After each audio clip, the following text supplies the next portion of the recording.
Okay, here's the Z06. Obviously the front end.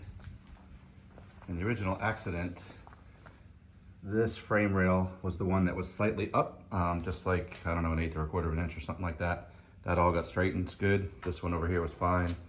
You can see the radiator, actually that's the condenser I believe, has been arranged a little bit. The radiator's pushed back a little.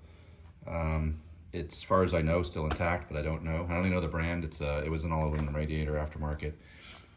Another cooler here.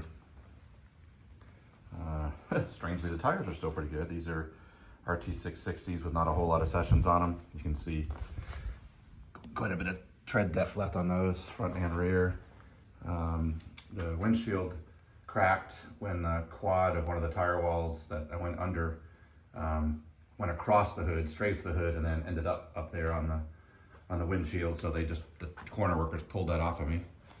So obviously the inner fender on this side has been taken off, along with the fender itself. The electronics and everything are still there. Of course, they've been now underwater. The only good news is there's a battery cutoff, and that was cut off during the flood, so the electronics didn't get hit with power anyway at that point. But this right door is probably savable. Doesn't look great. It's probably savable. I have the hood. It's not here, but I have it. Here's the worst. So in here you can still see there's like sticks in and around down there. There was mulch up in here. And I don't know if you can see in the intake, but it clearly was there. So that's not super appealing. Let's see. This door is still fine. And basically everything down the right side and to the back is fine. The inside, this was all going to get gutted by me anyway. The steering wheel actually came back. It is a quick release. It's a Sparco wheel and the Energy quick release. That all worked great. I had my little timer set up there. I've removed the radio. The AC still worked prior to all this. It's a Corbeau seat. These are the AMT low profile seat mounts that were great. I forget the name of the bar that works maybe. I have that, I think, in the listing of all the deals. Oh, that's my GoPro mount. I can probably take that out of there. There is some of the body panels in the back that I haven't even gotten to because I haven't released the trunk. So that's all still back there, some of the damaged pieces. That's the stock seat over on that side. I do have the driver's seat that did not get flooded. That was in my other garage. I've removed the headliner for helmet clearance, although it is right there, so that's still in good shape.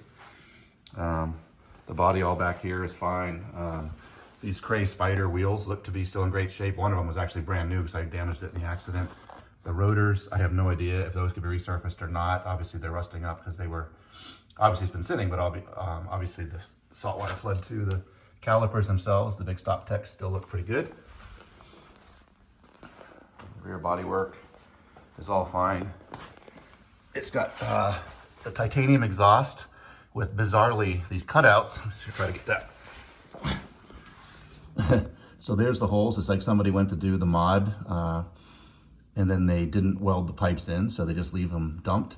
So I created these little brackets here with aluminum, so I close them up when I don't want it really, really loud, because otherwise it's 3-inch exhaust all the way back. So it's pretty loud. So both sides have that, so you can run them open or close them up. Even with them closed, it's pretty loud. A little bit of strafing from the tire wall back here too. But again, the wheels are in good shape. Calipers look fine. Here's inside on this side.